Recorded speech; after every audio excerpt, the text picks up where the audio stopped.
pagi anak-anak, apa kabarnya hari ini? Semoga kalian dalam keadaan sehat dan penuh dengan sukacita di dalam Tuhan. Sebelum memulai aktivitas pembelajaran daring kita akan bersatu teduh sejenak. Kita persiapkan ayat bacaan kita dari Wahyu 15 ayat 1 sampai yang kedua. Sebelumnya kita angkat lagu pujian, Manis Kau Dengar sebanyak 2 kali.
Kembali ucap syukur buat penyertaan-Mu dalam kehidupan kami, sehingga saat hari ini Tuhan kami masih diberikan kesempatan hidup.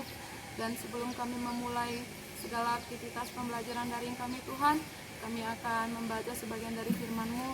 Tapi ajarlah Tuhan supaya kami boleh menjadi bukan hanya pendengar firman-Mu, tapi juga sebagai pelaku kebenaran firman-Mu ya Tuhan.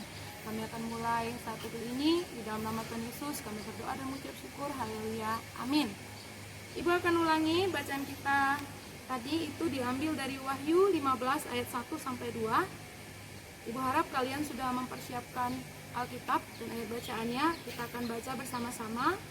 Saya melalui siaran ini dan anak-anak di rumah membaca pribadi. Ibu akan bacakan judul perikopnya dan kita akan baca secara bersama-sama. Nyanyian mereka yang menang. Mari kita baca bersama-sama anak-anak.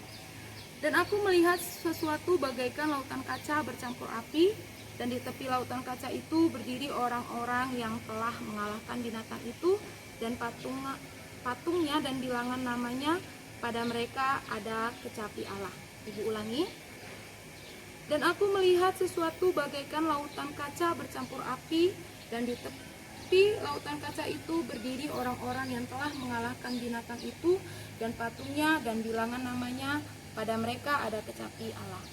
Ibu akan bacakan renungan kita hari ini, berjudul nyanyian.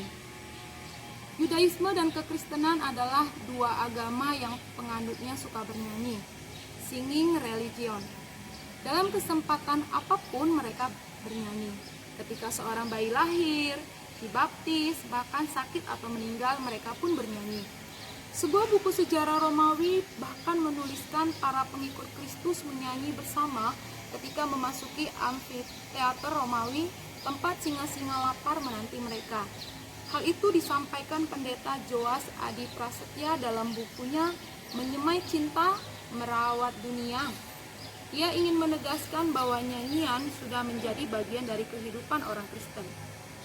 Yohanes menyampaikan bahwa ketika hari penghakiman itu datang, ketujuh jemaat Tuhan itu akan merasakan sukacita yang besar dengan bernyanyi dengan kecapi sebagai ekspresi syukur mereka di hadapan Tuhan dan sesama. Nyanyian itu dari jemaat Tuhan yang telah mengalahkan binatang, yaitu para penguasa Romawi dan segala dewa-dewanya di tengah penderitaan, untuk tetap setia dan menyembah pada Tuhan. Nyanyian itu menjadi sebuah bahasa bersama yang membantu mengarahkan hati kepada Tuhan dan menolong menghayati apa yang sudah Allah kerjakan di dalam kehidupan mereka sampai hari penghakiman. Nyanyian itu menceritakan bukti kebesaran dan kebaikan Tuhan. Tuhan mau kamu juga bernyanyi untuknya dengan segenap hati dan penuh ucapan syukur. Mengapa? Karena Tuhanlah yang selama ini menuntun hidupmu dan memberikan kamu pertolongan di dalam menghadapi masalah. Tuhanlah yang menjadikan hidup yang kekal bersamanya ketika penghakiman itu tiba. Pemazmur mengatakan dalam Mazmur 66 ayat 22, muliakanlah Tuhan dengan puji-pujian. Karena dengan itu kamu menunjukkan kepada siapa kamu memberikan hatimu dan beribadah.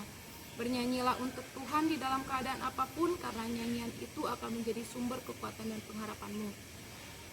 Bacaan kita hari ini mengingatkan kita kembali, bahkan mengajarkan kita kembali bahwa dengan kita bernyanyi memuji Tuhan, selain hati Tuhan disenangkan, secara otomatis kita pribadi pun bisa memperoleh kekuatan yang baru melalui nyanyian yang kita naikkan. Karena apa yang kita perkatakan melalui pujian penyembahan kita, itulah yang akan terjadi dalam kehidupan kita.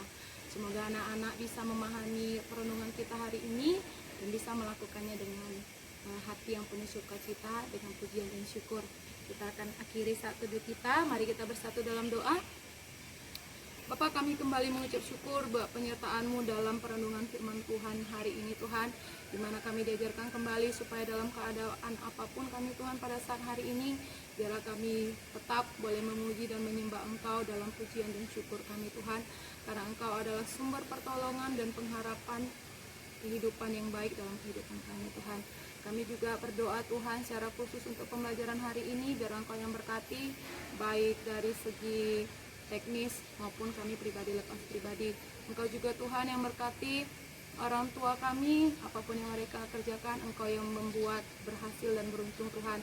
Dimana juga, Tuhan, apabila baik guru-guru, orang tua maupun siswa-siswi dalam keadaan lemah tubuh, biarlah Engkau Allah sumber kesembuhan boleh menyatakan kesembuhan bagi pribadi kami.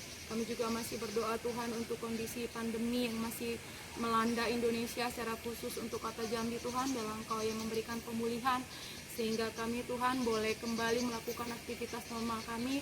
Secara khusus kami boleh kembali ke sekolah kami untuk belajar bersama-sama, bertemu dengan guru-guru dan juga teman-teman kami, Tuhan. Kehidupan kami sepanjang hari ini, Tuhan, kami serahkan ke dalam tangan-Mu, dan ampunilah kami, Tuhan, atas segala dosa pelanggaran kami, sehingga kami layak menerima berkat yang daripada Engkau. Dalam nama Tuhan Yesus kami berdoa dan mengucap syukur. Haleluya, amin. Sampai jumpa.